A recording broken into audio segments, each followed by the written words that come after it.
Hey, what's up guys? My name's Collins. I'm a real estate agent here in Chicago and an active real estate investor. I've been getting a lot of questions like, hey Collins, are we heading into a recession? Or, hey Collins, if we do head into a recession, how could I come out of the recession even stronger? So there's probably no better way to come out of the recession stronger than buying an income producing rental property. Since we might be heading into a recession, there's probably going to be tons of deals out there on the market. So in this video, we'll be going through exactly how you can buy your first rental property. The first topic we'll be going over is house hacking.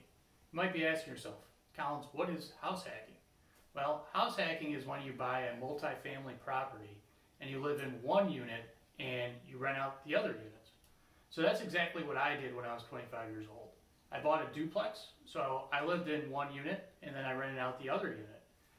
And the reason that this is awesome is that you're able to get your feet wet being a landlord and gain that experience, and the risk is a lot lower. Also, you're getting income from that tenant, and that income could go towards paying your mortgage. Or say instead of just buying a duplex, you buy a 4-unit property. You live in one of the units and then you rent out all 3 of the other units. So not only are your tenants paying your mortgage, you're also getting income in your pocket every month. Another great thing about house hacking is that it's easier to get financing. So since you're going to live in one of the units, you can qualify for a low rate FHA loan where you only have to put 3.5% down, or sometimes with a conventional loan you only have to put up to 5% down. So this is a great way for a young or early investor to get their feet wet with a rental property.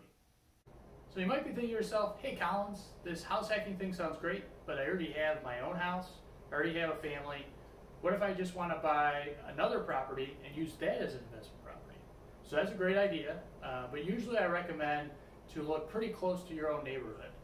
So it's a good rule in rental properties when you're getting your feet wet to buy something pretty close to your own home.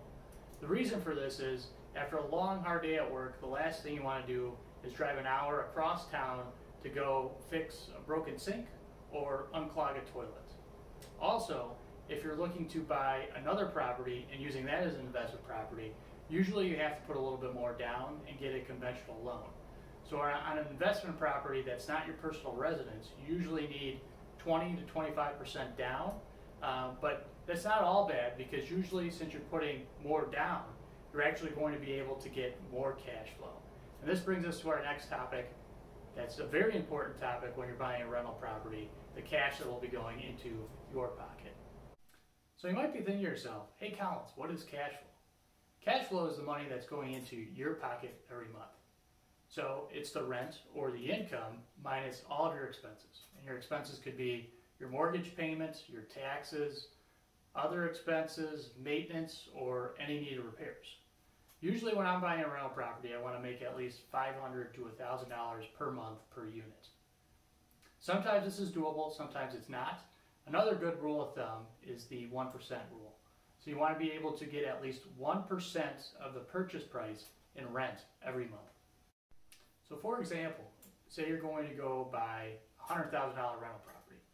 To meet the 1% rule, you need to be able to bring in at least $1,000 per month in rent. Also, you want to look at how's it going to cash flow.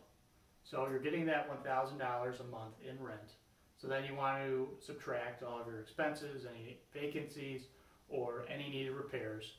And then how much money do you think is going to be left over in your pocket every month?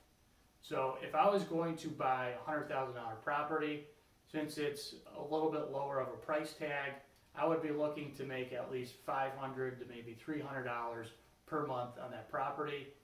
Sometimes you might be able to maximize that a little bit more if you get an outstanding deal, and there's always great deals out there.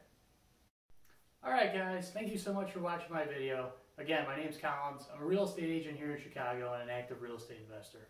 So if you have any additional questions on how to buy your first rental property, feel free to contact me and I'd be more than happy to walk you through the steps.